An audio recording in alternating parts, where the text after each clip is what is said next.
감사합니다. 하나님 말씀은 신약성경 요한계시록 7장 오늘 9절에서 17절 말씀 제가 봉독해 드리겠습니다. 이 일 후에 내가 보니 각 나라와 족속과 백성과 방언에서 아무도 능히 셀 수 없는 큰 무리가 나와 흰옷을 입고 손에 종려가지를 들고 보좌 앞과 어린 양 앞에 서서 큰 소리로 외쳐 이르되 구원하심이 보좌에 앉으신 우리 하나님과 어린 양에게 있도다 하니 모든 천사가 보좌와 장로들과 네 생물의 주위에 서 있다가 보좌 앞에 엎드려 얼굴을 대고 하나님께 경배하여 이르되 아멘. 찬송과 영광과 지혜와 감사와 존귀와 권능과 힘이 우리 하나님께 세세토록 있을지어다. 아멘 하더라.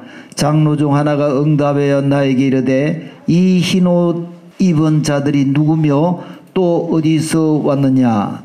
내가 말하기를 내 주여 당신이 아시나이다 하니 그가 나에게 이르되 이는 큰 환난에서 나오는 자들인데 어린 양의 피에 그 옷을 씻어 희게 하였느니라.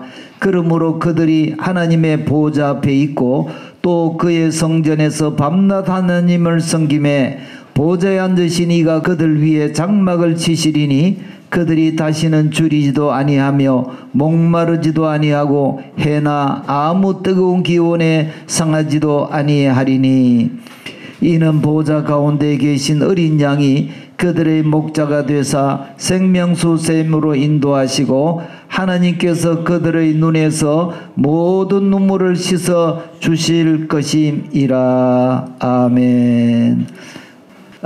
우리 하나님께서 오늘 우리에게 놀라운 말씀을 주실 것인데 이 말씀을 잘 받으시고 지금 이 환난 가운데 있는 우리 모두가 큰 위로를 받으시기를 바랍니다. 지금 우리가 요한계시록 강해를 한참 진행하고 있는데 오늘은 굉장히 하나의 전환점이 되는 중요한 시점입니다. 우리가 지상교회가 천상 성전으로 올라가는 이런 과정이기 때문에 마치 노아가 방주 속으로 들어가는 그런 모습입니다. 노아가 방주 속에 들어가서 그 8 식구가 100년 동안 준비한 그 방주에 가서 다 살았는데 이 방주를 하나님께서 마지막 때 우리 교회를 위해서 준비하신다. 너무나 놀라운 일입니다. 소활성으로 피신한 롯의 2 딸과 롯이 소돔 고모라가 불과 유황으로 멸망될 때에 그 소활성에 피신해서 살은 것처럼 앞으로 이 마지막 환난은 우리 성도들이 이 하늘 성전 방주로 피신하지 않으면 살 수 없는 그런 끔찍한 환난이 진행이 되어지는데 이것을 하나님께서 대비해 놓으셔서 우리가 피신하게 하신다. 놀라운 소식이 아닐 수 없습니다. 자, 그럼 우선 영상을 한번 보고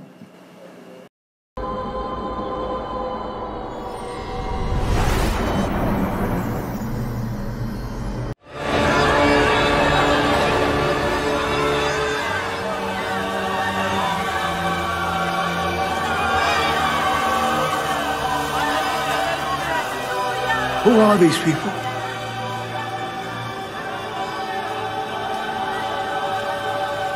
Where have they come from? They have been saved. These are the people who have been through a great trial. They have washed their robes white again in the blood of the Lamb. They will never hunger or thirst again, because the Lamb will be their shepherd and guide them to the springs of life. And God will wipe away all tears from their eyes. There, look, the Lamb, the Messiah.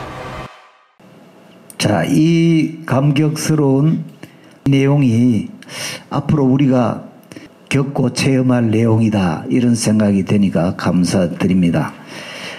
오늘은 3가지 대제를 나누어서 말씀을 들을까 합니다. 사실은 요한계시록에서 가장 어려운 부분이 바로 오늘 우리가 공부하는 이런 부분입니다.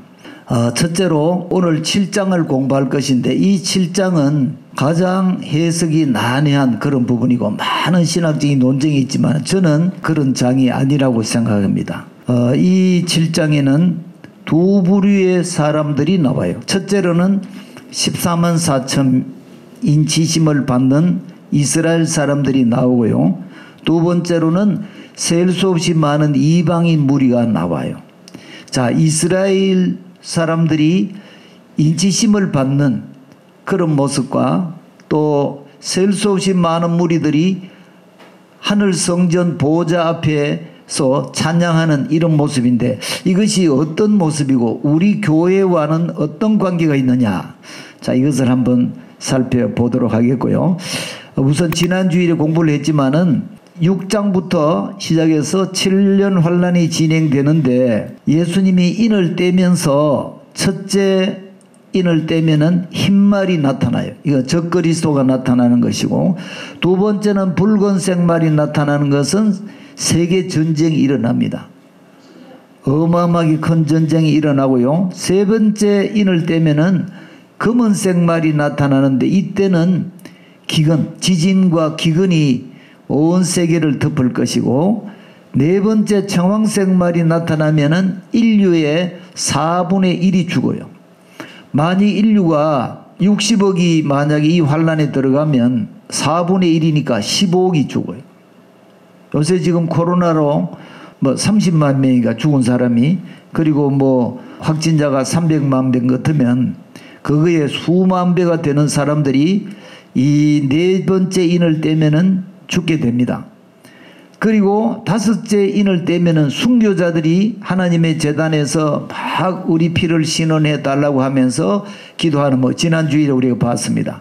많은 순교자들이 일어날 것이고, 여섯째 인을 떼면 천재지변이 일어나서 하늘의 별들이 흔들리고 해와 달과 별이 빛을 잃고 땅은 종이장이 말리는 것처럼 막 지진이 일어나고 어마어마한 천재지변이 일어납니다. 이 천재지변이 여섯째 인을 떼면 일어나는데, 이 천재지변 다음에 일곱째 인을 떼기 그 사이에 일어나는 것이 바로 이 7장의 말씀입니다. 이 7장에 두 가지 사건이 일어나는데, 하나는요 14만 4천 명이 인을 받는 것이고, 또 하나는 땅에 있는 교회가 하늘 보좌 앞으로 올라가는 거예요. 이 두 가지 사건이 오늘 7장에 나오는데요, 오늘 이것을 설명을 해 드리려고 합니다. 자, 이 L자는요 하나님의 보좌입니다. 이래 봐도 하나님의 보좌야. 이 보좌에 앉아 계신 하나님께서 이제 천재지변 다음에 하늘 문을 확 열어 놓으시고 이제 방주 속으로 성도들을 불러 올리는 이런 내용이 바로 오늘 7장입니다. 그러니까 어마어마한 환란을 앞두고 교회가 천상성전으로 올라가는데, 교회가 천상성전으로 올라가기 바로 직전에 이스라엘 사람들이 인을 맞고 구원을 받기 시작하는 시작점이다, 이렇게 볼 수 있어요. 자, 이스라엘 사람들은 이제 구원이 시작이 되고, 왜냐하면은 이 다니엘의 마지막 한 일회가 시작이 되고, 이방인은 이미 69일과 한 일회 사이에 그 교회 시대 가운데에서 충만한 숫자가 구원을 받고, 이 구원을 받은 사람들이 마무리되어지는 이것이 바로 셀 수 없이 많은 무리들이 하늘에 올라온 이런 모습입니다. 다시 말하면 이스라엘은 구원이 이제 시작이 되고 마지막 한 일회가 시작이 되고, 교회는, 이방인 교회는 이미 69일의 한 일회가 진행되면서 2000년 이상이 진행되면서 이미 구원받은 사람들이 여기에 7장에 와서 방주 속으로 들어오는 이런 과정이 바로 이 7장입니다. 밀물과 썰물이 합치는 곳이다. 거대한 이방인 교회의 구원의 마지막과 또 마지막 이스라엘의 구원이 합치는 그런 장이 7장입니다. 그래서 얼마나 영광스러운 장인지 몰라요. 저는 이 7장을 설명한다는 것이 너무 가슴 벅찬 일인데 이것이 비밀입니다. 지금 천기를 누설하고 있는 거예요. 지난 주일에 6장 첫째인부터 여섯째인 뗄 때까지 했고 오늘은 7장을 공부합니다. 이 7장이 어떤 내용이냐? 자, 요 7장이 마태복음 26장 64절과 마가복음 14장 62절에 해당하는 말씀입니다. 자, 우리 마태복음 26장 64절 읽어봅시다. 시작. 예수께서 이르시되 내가 말하였느니라. 그러나 내가 너에게 이르노니 이후에 인자가 권능의 우편에 앉아있는 것과 하늘 구름을 타고 오는 것을 너희가 보리라 하시니. 또 마가복음 14장 62절 예수께서 이르시되 내가 그니라. 인자가 권능자의 우편에 앉은 것과 하늘 구름을 타고 오는 것을 너희가 보리라. 여기 보세요. 두 가지 모습을 보여준다 그랬죠. 하나는 권능의 우편에 앉아있는 모습. 다시 말해 예수님이 보좌에 앉아있는 모습과 그리고 구름 타고 오는 모습, 이 두 가지를 보여준다 그랬는데 권능의 우편에 앉아있는 모습이 뭐냐? 바로 이 부분입니다. 예수님께서 권능자의 우편에 앉아 계시면서 재림을 진행하시는 모습이에요. 재림을 진행하시는 모습. 권능자의 우편에 앉아 있는 모습, 이것은 온 세상 이방인들을 중심으로 해서 예수 믿는 사람들을 다 이제 방주로 피신을 시키는 그런 모습입니다. 이번에 많은 사람들 봤죠? 셀 수 없이 많은 무리들이 이 보좌 앞으로 다 몰려듭니다. 그리고 손에 종려가지를 들고 하나님을 찬양하는 이런 모습인데, 자, 그 전에 14만 4천 명과 14만 4천 명이 인을 받는 이런 모습입니다. 오늘은 이 부분을 이제 공부를 하는 거예요. 결코 하나님 말씀은 복잡하거나 또 희미하거나 어벙벙한 그런 말씀이 없어요. 하나님 말씀은요, 수학적인 질서를 가지고 하나씩 하나씩 진행하는 것입니다. 흐트러짐이 없어요. 자, 그러면 먼저 14만 4천 명, 그 말이 많은, 탈이 많은 14만 4천 명이 무엇인지를 한번 공부를 해보도록 하겠습니다. 자, 14만 4천 명이 오늘 1절에서 8절까지 인침을 받는데, 이것은 우리가 본문을 읽지 않았습니다. 왜냐, 너무 길기 때문에. 그런데 오늘 본문은 1절부터 17절 전체가 본문입니다. 대배 시간이 때문에 그걸 생략했을 따름이고, 오늘 본문 안에는 1절에서 8절 이 14만 4천 명에 대한 말씀을 먼저 정리를 해보도록 하겠습니다. 이 14만 4천 명은 많은 이단들이 전부 다 우리가 14만 4천 명이다 이렇게 말하는데 정말 그런지 한번 보겠습니다. 제가 5가지를 나누어서 공부합니다. 첫째로 이 14만 4천 명은요, 누군지 딱 찍어놨어요. 이스라엘 12지파에서 1만 2천 명씩 인치심을 받았어요. 자, 7장 4절에 보면 이런 말씀이 있습니다. 한번 읽어볼까요? 시작. 내가 인침을 받은 자의 수를 들으니 이스라엘 자손의 각 지파 중에서 인침을 받은 자들이 14만 4천 명. 그러니까 이스라엘 자손의 각 지파 중에서 인침을 받은 자들이 14만 4천 명. 그리고 이스라엘 사람 말고는 이 14만 4천 명 안에 아무도 들어가지 못해요. 왜? 하나님이 딱 말씀이 찍어놨죠. 이 말씀을 가감하면 안 돼요. 요한계시록은 어렵다고 자꾸 가감을 하는데, 가감을 하는 순간에 진리의 실체에 이르지 못하고 어긋나게 된단 말이에요. 여기 보세요. 이스라엘 자손의 각 지파 중에서 1만 2천 명. 그러니까 12 곱하기 1만 2천은 14만 4천 명이 된단 말이에요. 더도 덜도 아닌 거예요. 그럼 우리 한국 사람은 포함이 될까요? 안 될까요?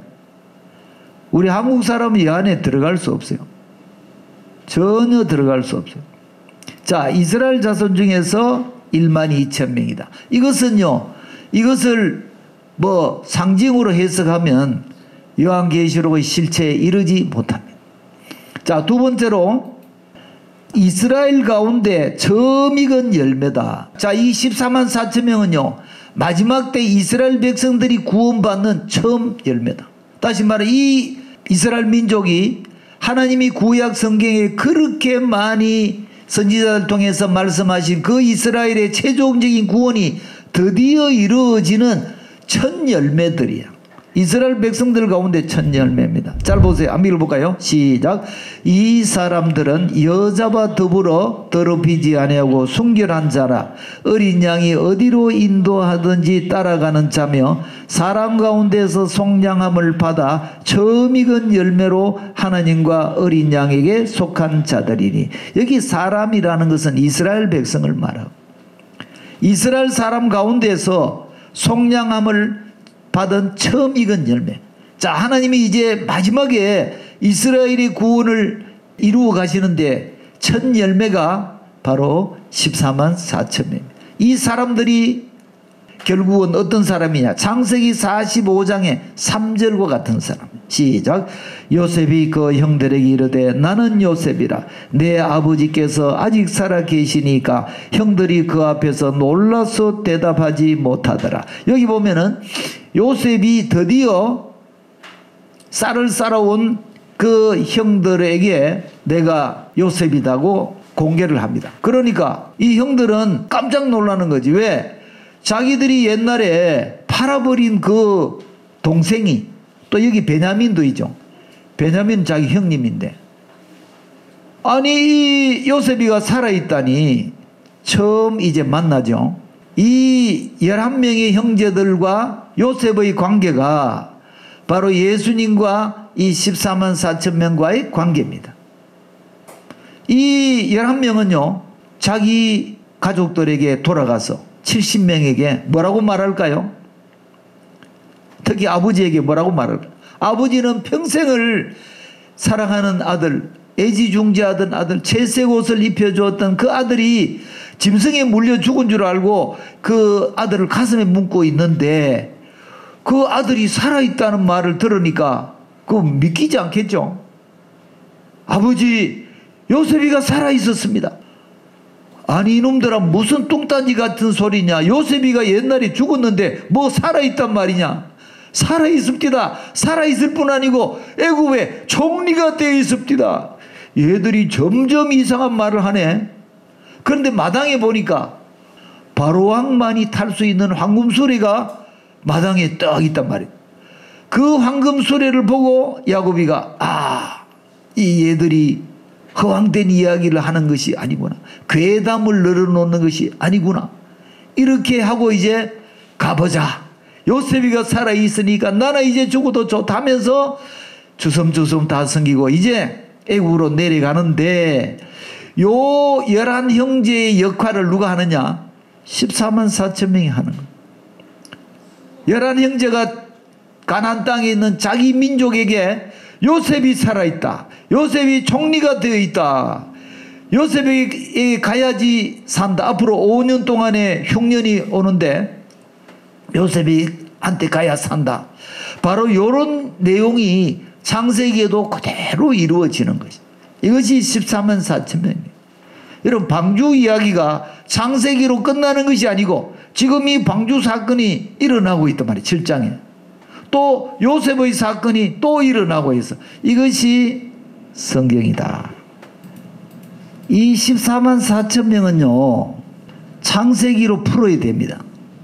자, 이 14만 4천 명은 이스라엘 사람들일 뿐 아니고 창세기 45장에 나오는 11형제의 역할을 해서 순교의 제물이 되면서 이제 마지막 이스라엘 백성들이 구원을 받는 데에 역할을 하는 이 14만 4천 명. 다르게 해석하면 안 됩니다. 그리고 어린 양이 어디로 인도하든지 따라가는 자. 어린 양. 이 14만 4천 명 이제 예수를 믿는 사람들. 왜? 어린 양이 어디로 인도하든지 따라가는 자. 지금 이스라엘 사람들은 어린 양이 인도를 따라갑니까? 안 따라갑니까? 절대로 따라가지 않아요. 그런데 이 14만 4천 명은 어린 양, 예수님을 따라 어디든지 가는 자들이다. 이렇게 볼 수 있습니다. 이제 이 사람들은 유대인들 가운데서 처음 예수를 믿고 이 예수를 믿은 유대인들이 이제 예수님이 인도하는 데는 어디든지 간다는 말이에요. 어디 갈까요? 복음을 전하는 것입니다.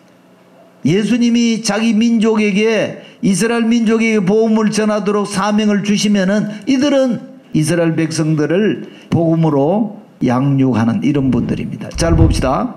계시록 12장 6절 시작. 그 여자가 광야로 도망하며 거기서 1260일 동안 그를 양육하기 위하여 하나님께서 예비한 곳이 있다.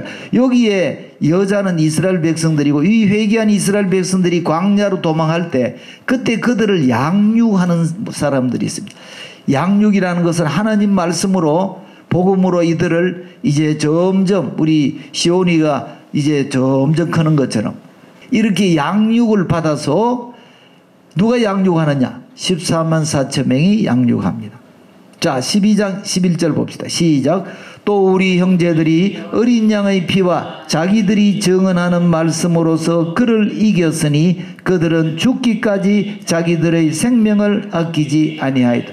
이 14만 4천 명은요, 자기 민족의 복음을 전하다가 다 생명을 아끼지 않고 순교하는 순교자들입니다. 이 사람들은 바로 6장 11절에 하나님께서 순교자의 수를 채우는 자들이 나타난다고 했는데 바로 이 14만 4천 명은 다 순교자들입니다. 자, 말씀을 증거하면 이 14만 4천 명은 첫째로 이스라엘 지파 중에서 이 1만 2천 명씩 인을 받은 사람들이고 이스라엘 가운데 처음 익은 열매입니다. 어린 양이 어디든지 인도하는 대로 따라가다가 복음을 증거하다가 다 순교의 제물이 되는 이 사람들이 바로 14만 4천 명. 이 모두가 이스라엘 사람들과 관계에 있습니다. 그 다음에 두 번째로 바로 우리들에 대한 이야기, 셀 수 없이 많은 이방인들의 무리가 무엇이냐, 이 문제를 한번 다뤄보도록 하겠습니다. 14만 4천 명은 이스라엘 12지파 가운데 이렇게 이스라엘 사람이라는 것이 아직 못 밝혀져 있습니다. 그러면 이 셀 수 없이 많은 무리들은 누구냐? 이것도 못을 박아놨어요. 뭐라고 못을 박았습니까? 7장 9절 시작. 이일 후에 내가 보니 각 나라와 족속과 백성과 방언에서 아무도 능히 셀 수 없는 큰 무리가 나와 흰옷을 입고 손에 종려가지를 들고 보좌 앞과 어린 양 앞에 서서 보세요. 각 나라와 족속과 백성과 방언이죠. 각 나라와 족속과 백성과 방언은 뭡니까? 이스라엘 사람들이 아닌 이방인들이라는 것을 말씀하고 있습니다. 자, 7장 1절에서 8절은 이스라엘 족속이라고 아예 못을 박아놨죠. 7장 9절부터는 각 나라와 족속과 백성과 방언이라고 이야기했잖아요. 그러면은 말씀 그대로 보면 되는 거야. 14만 4천 명을 교회다, 구원받은 사람이다. 이러니까 이 7장 9절과 그 앞부분에 이스라엘 14만 4천 명하고 구별을 못해요. 그래서 지금부터 해석이 헷갈리기 시작해서 계시록 끝에까지 해석을 잘 못합니다. 그런데 이거 보세요. 말씀 그대로 14만 4천 명은 유대인들이다. 그리고 7장 9절부터는 이방인들이다. 이렇게 보면은 아무 문제 없어요.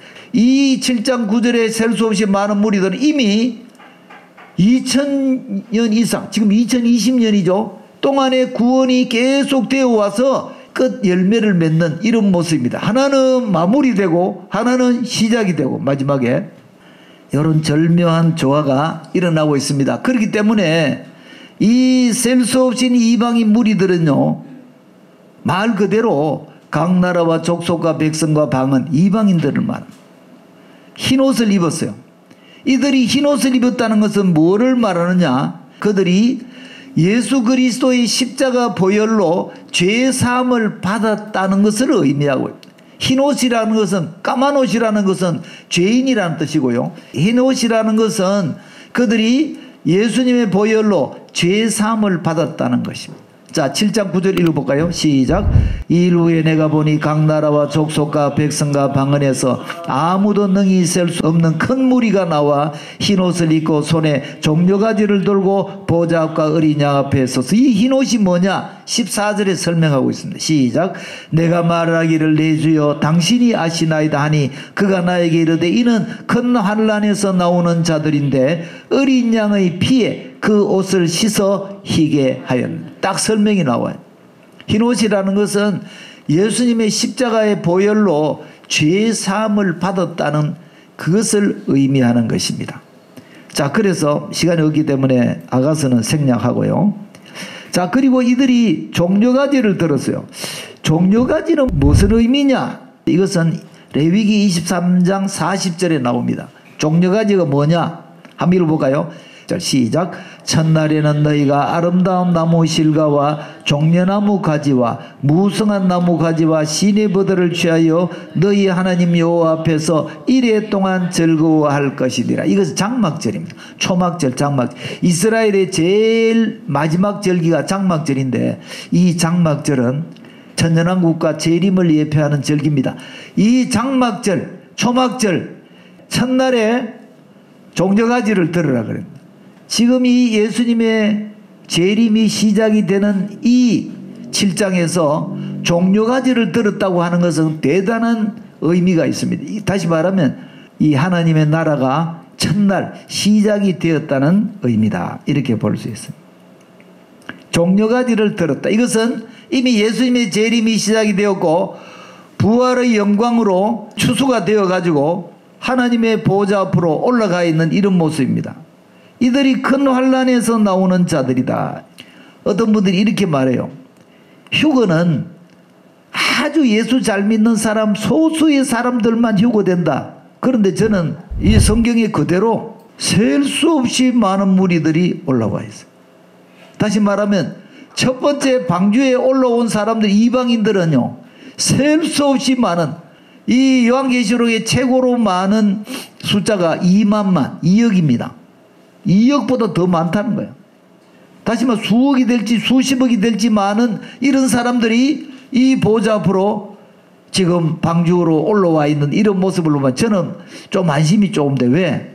극소수의 사람이 올라왔다 이렇게 하면, 이야, 그 극소수의 사람 속에 내가 들어가겠나? 우리 교회 성도들이 들어가겠나? 이렇게 생각한, 그게 아니고 셀 수 없이 많은 무리들이 왔어요. 조금 안심이 돼. 만약에 2억이 되면은 2억이라고 말할 거죠.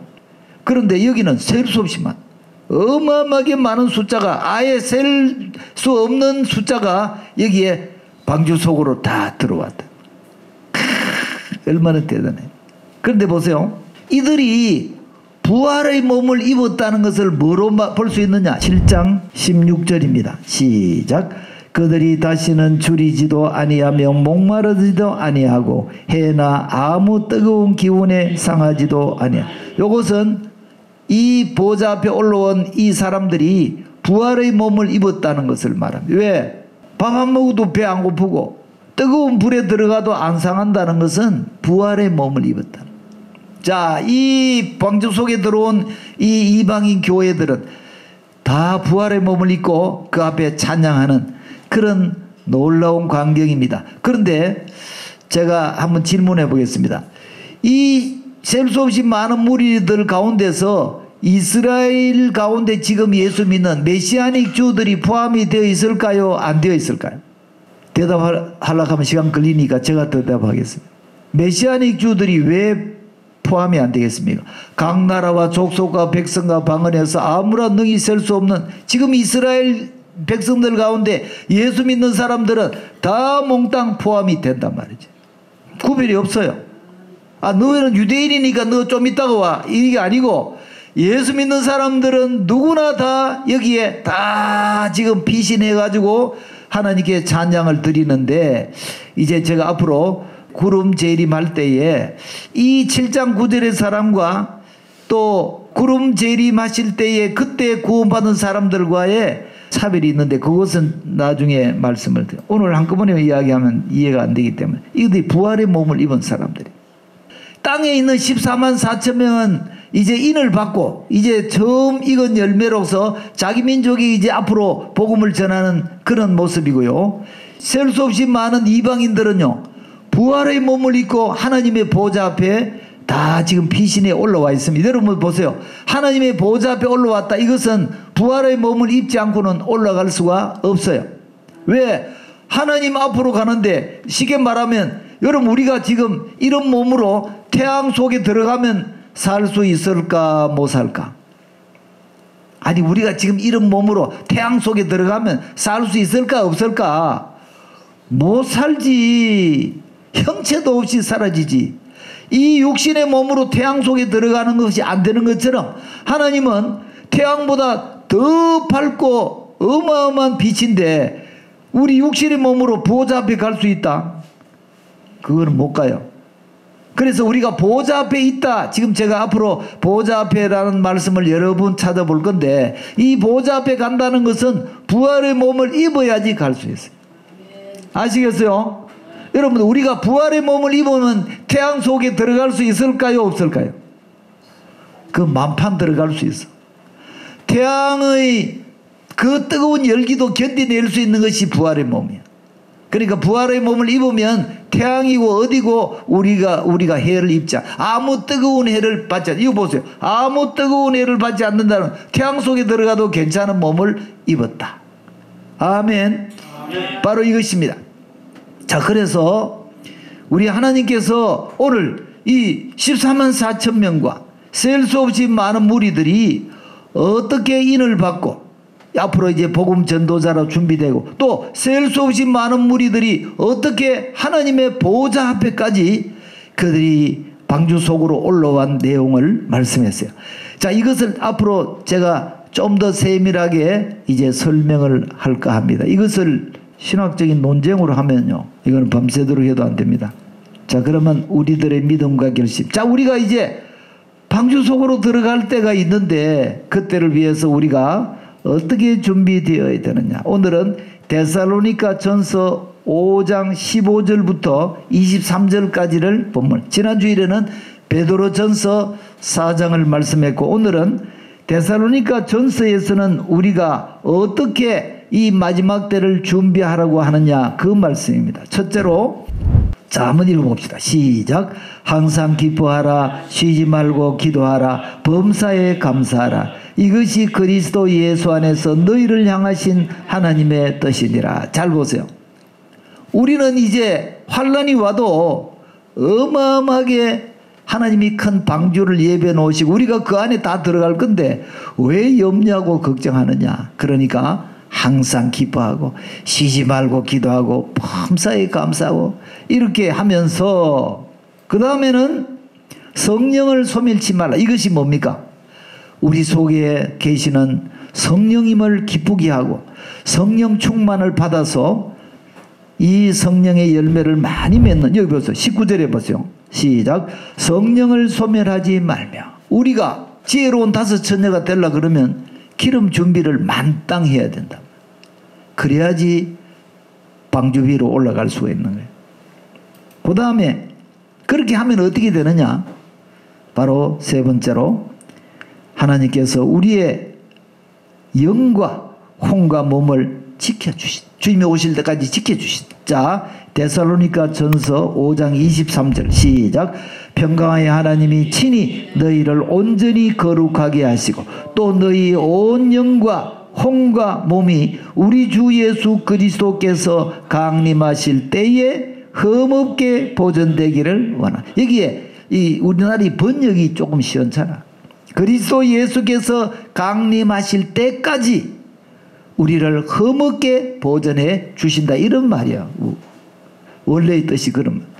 자, 우리가 항상 기뻐하고 쉬지 말고 기도하고 범사에 감사하면서 성령이 충만하면은요, 하나님이 우리들을, 평강의 하나님이 우리의 영과 혼과 몸을 주님이 오실 때까지 흠없게 보존해 주셔서 우리 모두가 주님 보좌 앞으로 다 이제 방주 속으로 들어가야 돼요.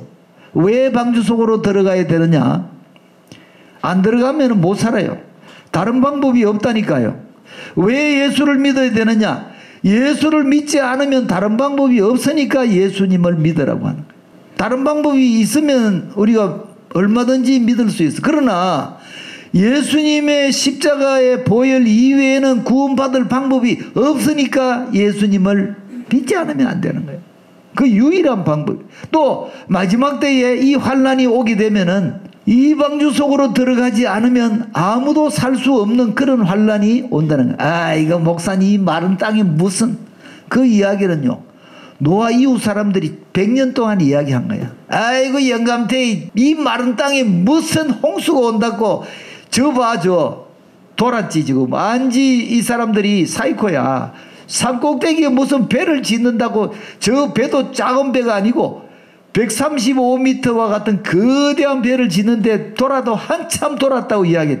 그런데 실제로 홍수가 났습니다. 그 속에 들어가지 않으면 살 수가 없어요. 성경에서 말씀하시는 것은 그대로 이루어지는 거예요.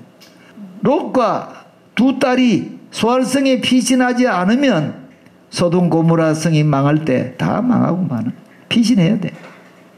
그런데 그 안에는 너무 세상 무력이 너무너무 강했던 나머지 뒤로 돌아보다가 소음기둥이 되잖아요.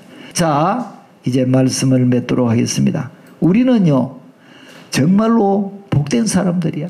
하나님이 다 이렇게 방주를 예배해 놓으시고 전부 다 피신시킨다고 하니까 우리는 이제 준비만 잘하면 될 줄로 믿습니다.